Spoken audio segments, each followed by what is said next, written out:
Hello, welcome to Fiber Trek. My name is Sarah. I am here in the northern part of the state of Maine, where we had a pretty fierce windstorm and rainstorm yesterday, so we are without power. And I'm very thankful for Rob's hard work in putting in some solar panels. And I was able to charge my camera and get this podcast going. So welcome. You're most welcome here. I really appreciate you taking the time to invest in this little part of the world, fibery part of the world with me. As always, thank you so much for reaching out through email or comments, and I do my best to keep up. I know that I had an inquiry about a previous project that I never got back to, so sorry. But I'm going to hopefully remedy that today on the podcast. So, speaking of which, today I have some finished items. I have things that I'm working on, acquisitions and discoveries. I'm excited to announce an event that I'll be doing with the Gentle Knitter podcast, Nicole. And yeah, maybe do a little bit of dreaming, knitting, fantasy knitting. And I have some spinning to tell you about. So let's just jump right in. As for those of you who may be just joining me, I look out on a pond and lots of activities happening today with ducks and squirrels and my songbirds, my winter songbirds, the chickadees and the nuthatches are very busy. So sometimes I get a little distracted. So if I see something really cool, I will try to make that happen for you too. But sometimes I just get wrapped up in the moment. We did have mergansers here yesterday. They're on their migratory flights. So we have a little stopover pond where I think birds kind of spend the night and then keep going. We had a blue heron here for a while, which is really cool. It's just the third year in a row we've had that heron. And I'm trying to think if there's any other interesting... Oh, I saw snow buntings the other day, which was really cool. And sorry, see what happens? I had never seen them up in this area where I walk, but they flock up at this time of the year, and yeah, so that was really cool. Anyway, knitting, yarn, fiber. So I finished, I'm going to have to get up, rats. I finished the Girl in the Sea sweater by Dandelion Girl Designs, Melissa Schwersey. It's an SCHW. I'm not always adept with my phonetics. But you can find her as Dandelion Girl Designs on Ravelry, and this is the Girl in the Sea. So I cast this on with Doc Mason wool, which is produced by Ellen Mason or Odysseer on Ravelry, and her Etsy shop is called Odysseer. And this is a Clune Forest sheared from, I believe it's her brother's sheep, and then it's mixed with maritime wool up on Prince Edward Island in the McCausland's mill. And so I bought enough to do a sweater, obviously, and let's see. So this is knit top down, and then you knit down to here, and then you pick up and you knit this cable panel on all the way around the waist. And then you pick up and you do a shawl collar and the ribbing with short rows. And let's see, I don't have a lot of statistics about what size I knit. I probably could figure that out, but it was a really kind of intuitive knit, and I didn't really use the pattern that much, which was really nice. The sleeves, I picked up the number because it was knitted top down. So I picked up this raglan edge, and then I just kept the same stitch count almost to the end where I decreased by an inch. And then I did a seed stitch bind off instead of a ribbing bind off. I just prefer with some of the handmade garments that I make, they're wovens. Sometimes getting in and out of my cardigans can be like tough. And so I just thought a little bit more room in the sleeve. I find it easier to work. I can push them up. I don't necessarily like ribbing on my cuffs. I just want a little bit more ease. So this kind of has a little bit of a kimono style feel, the whole sweater. And part of the reason is A, the sleeves, I left them fairly wide, and B, it's a bit too big, so, which is not problematic. So you have a buttonhole here, and it attaches, obviously, to the center cable here. But all I'm going to do is pull it so it's an asymmetrical closure, and it kind of almost like a wrap sweater or a ballet top. I think that's what they call them. So I'm going to button it on the side, and I have this antler button that I think I'm going to use. I got this from Mama to 8, and I think her sons are making these, and she vended at the fiber retreat I do at the New England Outdoor Center, not this year, but the year previous. And so I just thought like a little antler button. I had bought other buttons for it, but they don't fit through the buttonhole. So I'm going to go with the antler, and yeah, I think it's a really smart looking sweater. Oh, the other thing I didn't do is I did not put on to the hem any ribbing. So she adds a couple inches of ribbing onto the end, which matches the collar. And I just liked the clean line of the cable panel. So it's a little bit cropped, but I think that'll be fine with the Anne Carolyn smocks that I wear and the endless summer tunics that I do out of knit, and just give it a little bit of a layered effect. So I'm going to block, just soak it, give it a good, not like a stretch, what's the word I'm looking for, just a fluff, just to get it, to settle, especially the cable, and then that will be ready for wearing. Pret-a-porter. Is that my French coming through? All right. So I think I used about 5.5 skeins of the Otis ear. So I think that's 200 yard skeins. So just about 1,000, maybe 1,100 yards for this. Cables obviously eat up a lot of yarn, and that's a honeycomb cable. So yeah. All right. What else do we have going on? Gotta do some reaching. I'm gonna sneak up and grab my iPad so I can show you the sweaters I cast on. So I have had a number of requests by my nephew, who is completely knit-worthy. In fact, I had my sheep sheared 2 weeks ago, and he was there for the shearing with my niece, and both of them were like, this is the most amazing thing we've ever seen. And they just mucked right in, and they were picking up stuff, and they wanted to show me, where this happened, where that happened. And when I got out of the car, and Cameron ran up to me, and he was carrying a bag of wool, and he goes, "This is all of my wool, Auntie Sarah." And I was like, "Yes, it is. Come help me skirt it." So he hasn't had a chance to do that yet, but we'll be around for the holiday. Thanksgiving is approaching in 2 weeks, and maybe he and I will skirt some fleeces together. He's very interested and very involved. He's a very task-oriented little soul. He likes to do a job, and he likes to, be focused on, doing a task. My niece she's a little bit more of a dreamer, and she likes to do a little bit more of her own thing, which I love about her. And she just was thrilled to have her sheep. I can't remember. She said something about them. I don't remember what it was, but anyway, just both of their personalities each shine through in that process in different ways, and it's been such a joy to share that with these little people in my life. Anyway, he wants a sweater. He wants a light blue sweater with dark blue patterning, and he would like it out of Nash Island wool. So I need to get working on that. I have the yarn for it, and I'm going to probably cast that on maybe once this next sweater's done. He also picked out this hunter orange piece fleece, a kid after my own heart. Maybe not the orange part, but he just loves piece fleece.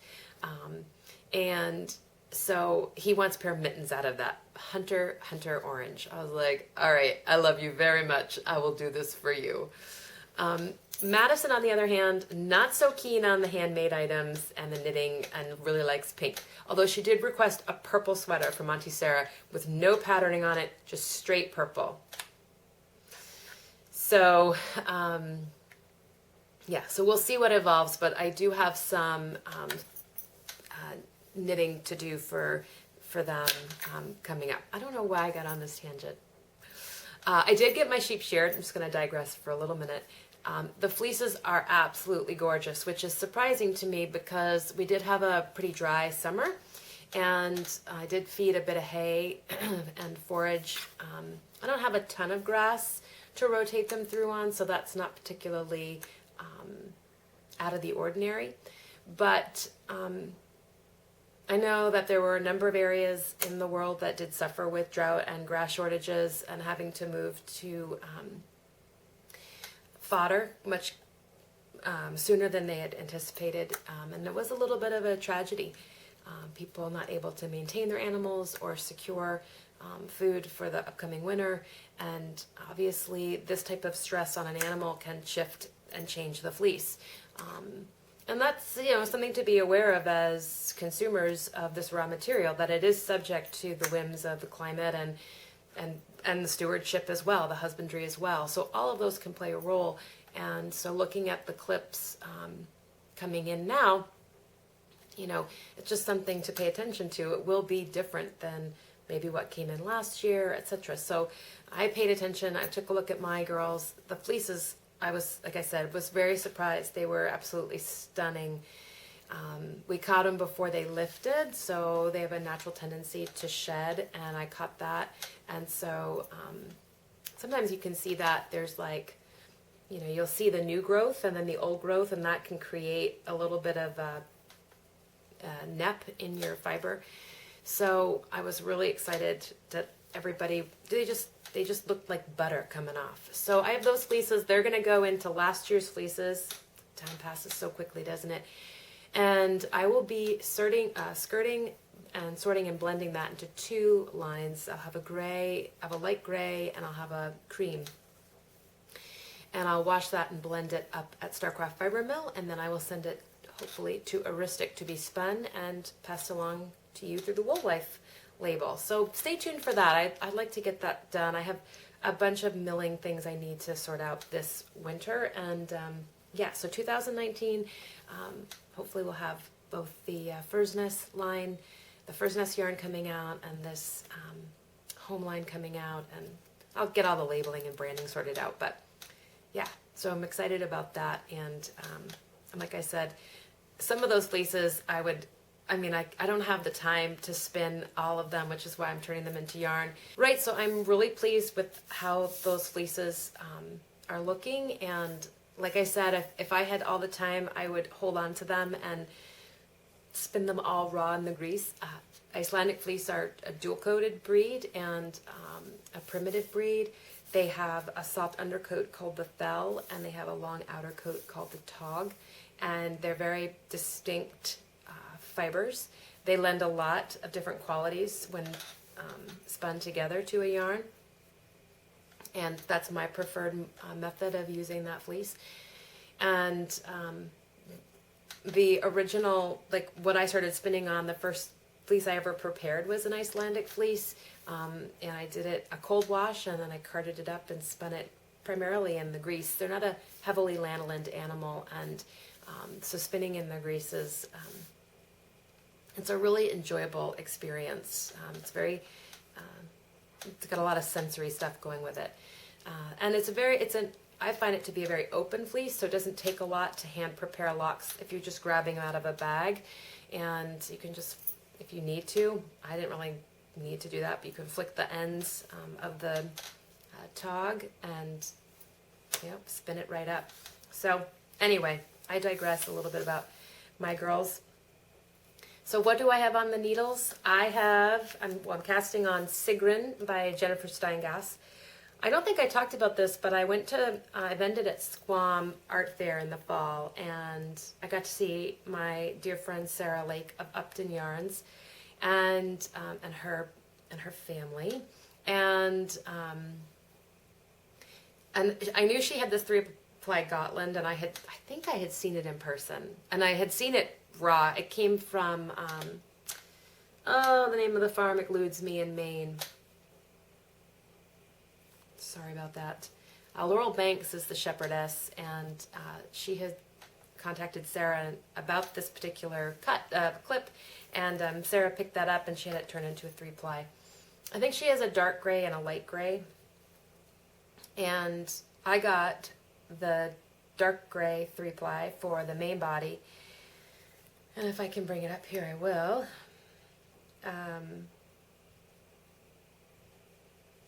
It's a real stunner of a fleece. Ooh, I don't know what that was. I don't know if you heard that.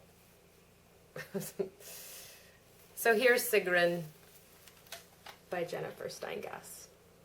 I'm not going to do the patterning on the cuffs and the hem. And the main color is going to be, sorry, I have it in my Matterroot Moon Phases bag. The main color is going to be in this charcoal gray. 3-ply Gotland. It's a stunner. You can see the luster on it. It's got really beautiful, a really beautiful twist. And then the contrast colors are going to be, of course, they're at the bottom of my basket.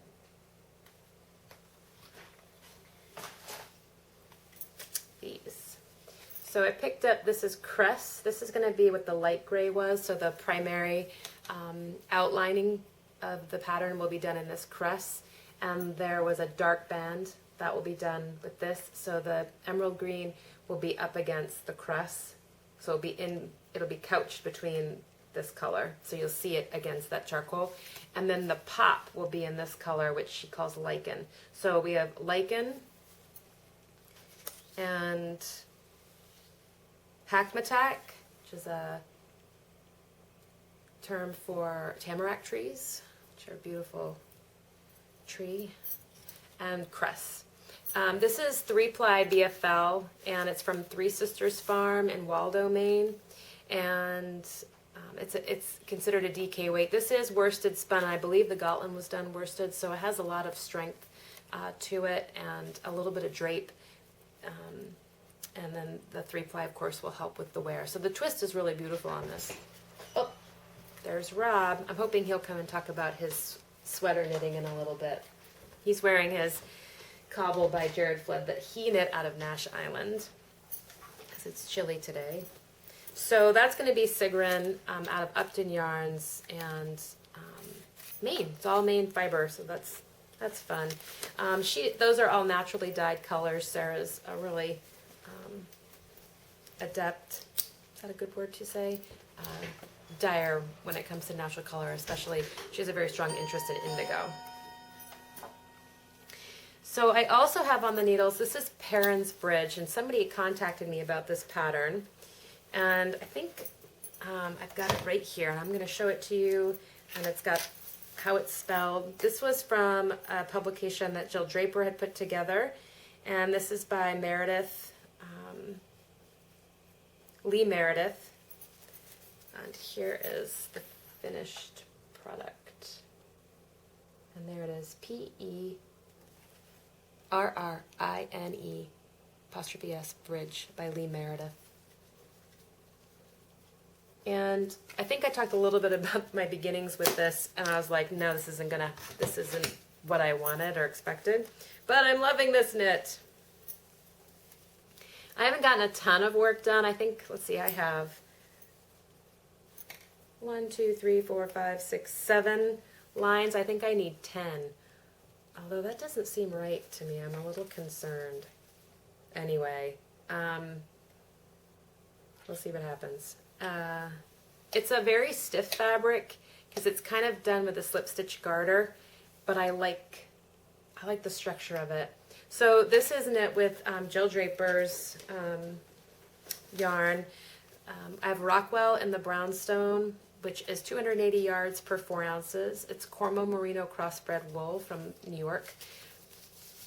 And then the green is her Valkill, and that's a New York State Cheviot wool, and that's in chlorella, 252 yards per 4 ounces. And actually, I don't know if the Cormo Merino crossbred is from New York. It doesn't state, but I know she tends to source her clip from pretty close to home. So, and I don't know what I'm knitting that on. 4 millimeter. Is that a 6? I don't know. Another Matterroot bag. I love this one with the lining. So, I think that's really it for what I have on the needles that I'm actively working on. I've kind of gone through some other old projects and I want to resurrect them, so I'm kind of pulling them out of, like, you know, they're like in a basket on the bottom, so I'm trying to like move them to the top and help them surface up in my consciousness as well. I'm dreaming about knitting. Right. So at the retreat last weekend, the Highlands on the Fly retreat, which I'm kind of rebranding into the Wool Scouts Northwoods retreat, just to bring it all under one umbrella that I'm doing. Casey of Port Fiber was vending, and I was really excited. I've knit with her Cashmere People yarns before, so she's a distributor for this particular group out of Tajikistan. And this year I asked her to do a presentation on it. It was a really powerful and moving lecture and slideshow. And I had been thinking about for a long time what I was going to knit this sweater out of. And I had known before Casey came that I wanted to use Cashmere People yarn. I knew the colors would be perfect, and there's a little bit of drape in the yarn, and it's got a luster, so it shines. And this is, I'm just gonna open it up to the E-Shell sweater by Catherine. I knew it was Catherine, I just don't know the last name. Catherine Clark. And this was her submission to the lunar themed pom-pom quarterly. So,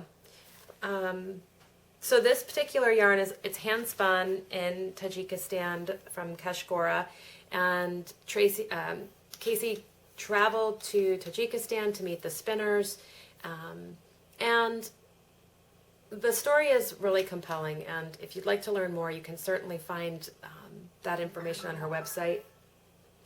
And yeah, and I would encourage you, if you meet Casey in person, to ask her about this work, and I would certainly encourage you to invest in this work. So it's an investment, but like I said, it was a very compelling storyline, and I wanted to get behind it.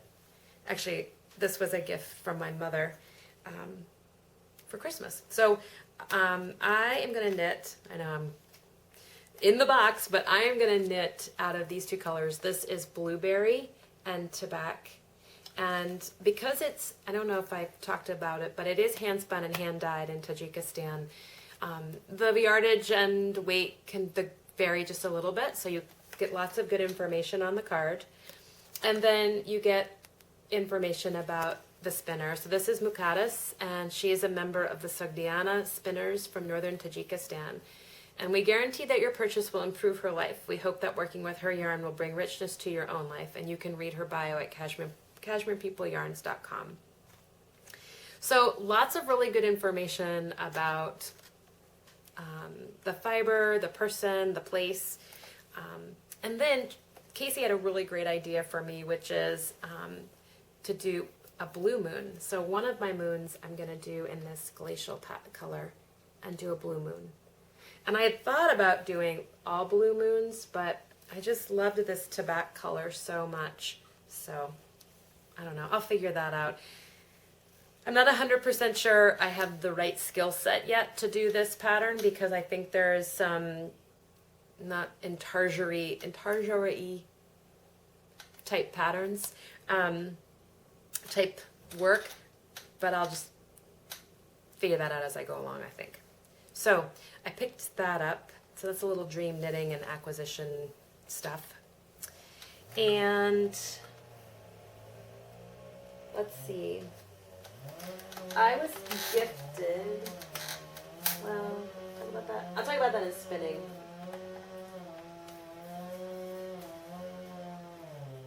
You enjoying the chainsaw?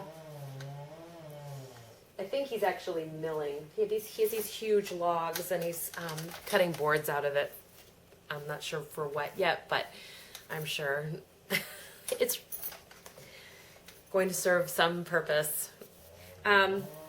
So I guess I'm just going to kind of move through what inspires me at this point, because it all kind of, acquisition, discoveries, spinning, all of that is kind of culminating. It's all together. So I was really excited about this yarn that Starcraft released under her Woolwife label. And if you're wondering about that, the Woolwife it's an opportunity for Starcraft to tell other stories besides Nash Island. So up to this point, all of the yarns that have been produced through Starcraft have been Nash Island-based yarns and Flat Island-based yarns. But Janny wanted to work with Michelle of Bybrook Farm and her Romney clip, and so we put together this concept of Woolwife, and it's just an opportunity to have a label that can expand beyond Nash Island and tell different stories and connect people to different places. So this first Woolwife release is Bybrook Farm Romney 2-ply. I know, right? And I've talked about it before when I did the release, and I knit a hat for a sample, but I've been kind of saving it, and I had this great epiphany, and that was to knit the Hedgewitch shawl. This shawl was brought to my attention by Nicole of The Gentle Knitter. And I know, this is life in the North Woods, right? Your husband is, I'm not going to be able to show you this shawl because I don't have internet. Let me get my phone so I can show it to you. So Nicole brought this pattern to my attention, and we both fell in love with it, and we both knew we wanted to knit with it. And we decided that we would do this as a knit along. And we kind of hemmed and hawed and waited, and she was going to, figure out what yarn she wanted to use, and I was going to figure out what yarn I wanted to use. And then when the Woolwife yarn, the Bybrook Farm yarn came along, we knew we had found what we were looking for. So we're gonna do a knit along, and this is by Nat Raedwolf, and it's on Ravelry as the Hedgewitch shawl, and it's a big shawl. Big, wrappy, kind of textured shawl. Yes?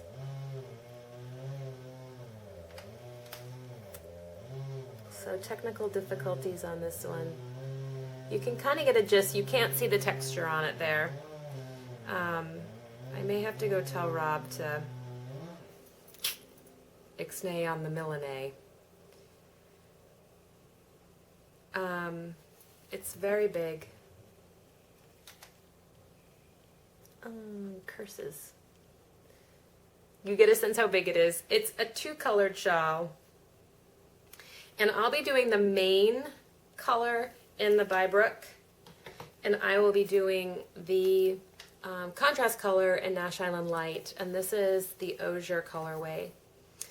And this will be available in the shop, and I am going to send Nicole pictures, and so she can pick her color, and hopefully you will join along. There will be more details and more explanations as we get closer, but we decided to knit it from Cold Moon in December to Wolf Moon in January.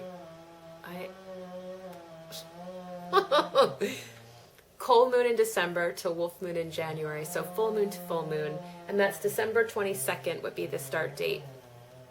Gives you plenty of time to figure out if you would like to join us, contemplate what yarn you might use, and hopefully you'll knit along in these two beautiful main fibers. And yeah, so more information on that. I know Nicole's going to be talking about it on her podcast. I'll be primarily running the conversation on Instagram, and Nicole will be running a conversation in the Ravelry group. And yeah, this is just a chance to connect. We have some other little secret squirrel stuff we're planning, so you know, watch out for that. But for the most part, it's just to come together, you know, knit something beautiful and enjoy talking about it and the pleasure of whatever yarn decision making we go through. So the Hedgewitch shawl by Nat Raidwolf and by Brooke and Nash Island. I think the original was knit in Hinterland, which I feel like has some alpaca in it, but I'm not 100% sure. Anyway, you can find it right on Ravelry. Okay, what else do I have going on? I guess I'll talk about some spinning. And I may have talked about this a little bit. So I spun up, I kind of flicked the locks and spun it, but this is the Highlander fleece from Fur's Nest Farm. It's a singles, and I just love it. And it's kind of spun a true worsted because all the fibers are going in. It was all kind of, I used a dog flicker brush so everybody's nicely aligned. And I just love it. And I don't know what I'm going to knit with it. I also spun a singles out of the farm yarn from P4 Chen or Patricia from Norway. And at this moment, and I'm so sorry, the name of the rare breed eludes me. Trondersau, I think, is part of it. You can learn a lot about Patricia and her work and her conservation work with her 3 sheep on her Instagram, P4 Chen. Anyway, this is the singles I came up with for that. I mean, that beautiful deep chocolate color. And I'm thinking they would look nice together and complemented by some other hand spun that I've done and some, maybe like a hap or something. So I was really excited to kind of get those off the bobbin and washed and dried and skeined up just to see and feel and what the finished product was going to look like. So this came as a bat, and I just spun it as is, whatever I wanted, whatever felt good on my Lendrum. So I'm currently spinning some Jacob. My friend Christina of Matterroot went to Rhinebeck, and she brought this back for me. So this is Fluff. This is Jacob Roving from Marshmallow Farm, a small sustainable family adventure. www.marshmallowfarm.com. This is 3 ounces each. So I got the gorgeous white Jacob are multicolored fleece, and so you can get lots of different colors off of them. This is 3 ounces. It's 1.5 of each color. And then she got me 3 ounces of the gray, which I've been spinning to start. So I think I'm going to spin this and do a 2-ply out of each. I don't know, maybe knit it up with those little samples that I did. Anyway, I'm really enjoying this. I'm spinning on my Shock Sidekick, and I'm just spinning at whatever feels good. And yeah, so anyway, it's really squishy and plump.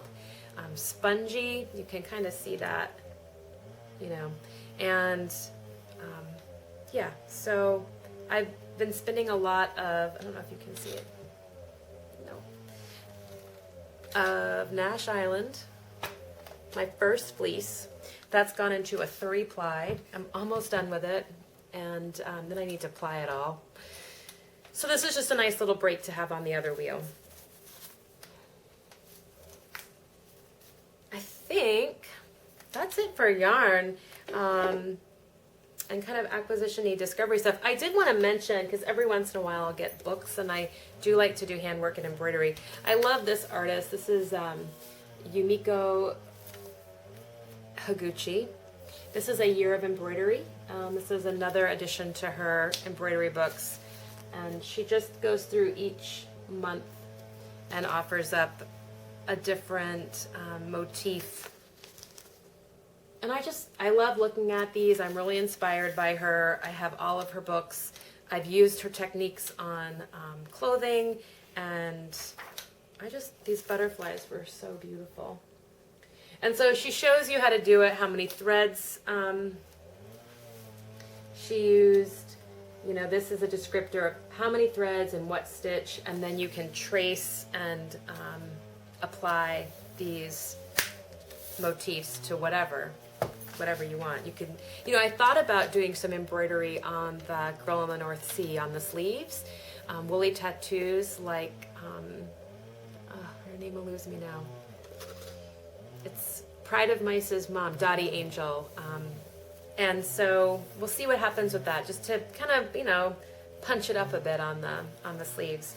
The other one I picked up was Make and Mend. And this is by Jessica Marquez, and it is Sashiko inspired embroidery, projects to customize and repair textiles and decorate your home. I really like this book a lot. It is inspiring. It has lots of good, interesting ideas. It has patterns. It has how-to. And so, yeah, I'm enjoying what this book has to offer. I'm really loving her take on lining collars and cuffs. So, let's see. I think that's going to wrap it up for me. So if I can get Rob in behind the camera, he will go right here. So I was able to get Rob to do a quick cameo. We have to take Ruby is like desperate for a walk. She's like right here with the predator eye. Like, let's go. It's time to go. So we thought we'd sneak in since we still don't have power and talk a little bit about what Rob's been doing. You heard what Rob's been doing, and I will put in a little bit of footage of what was making all the noise. The background. I got a little chainsaw happy and got out the Alaskan chainsaw mill and started cutting on a big pine log to make some planks, and the sawdust is still in the sweater.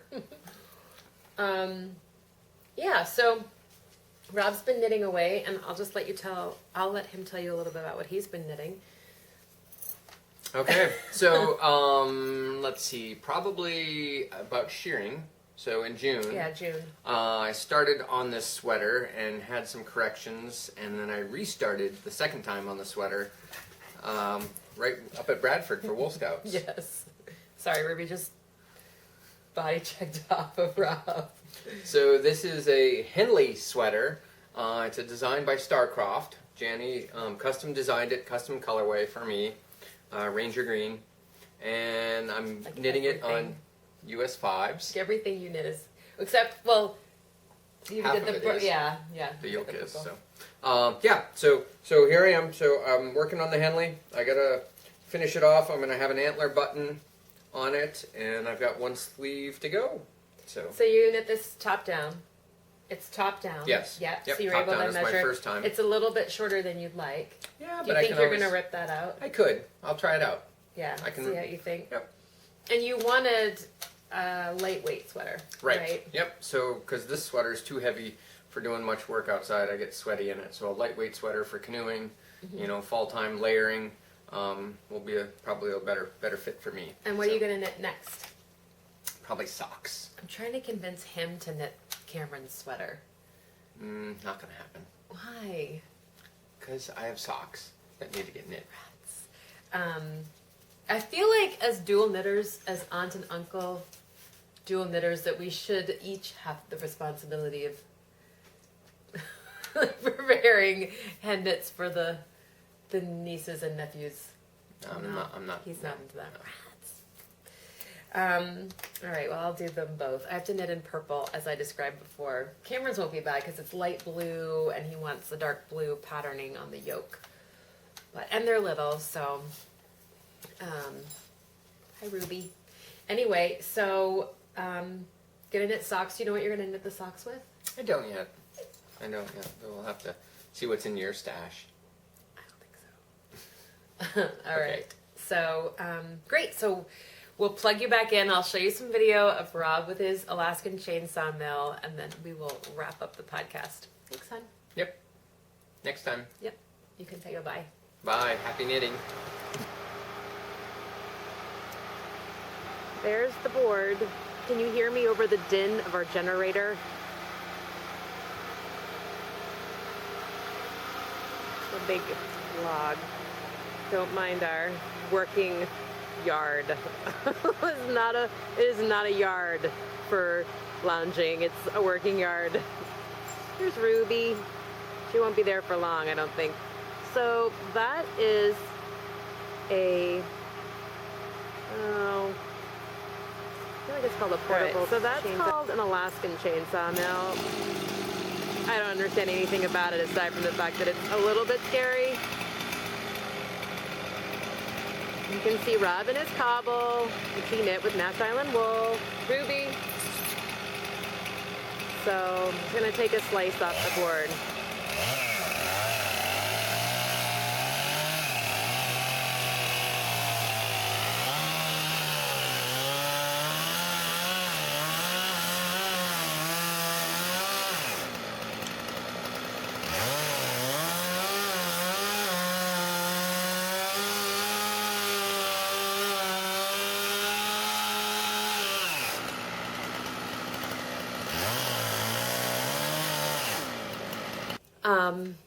And the last part I thought I would talk about was the retreat we had last weekend. I didn't take any footage. I took photos. Maybe I'll try to get them in at the end, but I was so busy. And I had a wonderful time. I hosted Casey, like I said. My friend Carrie Balbo of Rich Pond Herbals came and taught a class on skin, herbal care for your skin. We had, the vendors were great. And that retreat next year will be moving to the first weekend in November, which means that it will start the 31st, Halloween, and go through the Sunday. So watch for details of that on my Instagram feed, on my blog. I have plans for Halloween night and some creative endeavors, I think. And again, that will be the Wool Scouts Northwoods retreat next year as I pull it all together. And it will be the first weekend in November, or the 31st, starting on October 31st. That being said, I think I've covered everything I'm going to remember to cover. I did get my EYF plane tickets. I cannot wait. So I hope I see you there. Is it too early to start talking about that? It's a fantastic show. So yeah, I guess I will bid you a fond farewell, and wherever your fiber treks may take you, may you return home safe and with lots of soulful stash. I'll see you next time. Bye.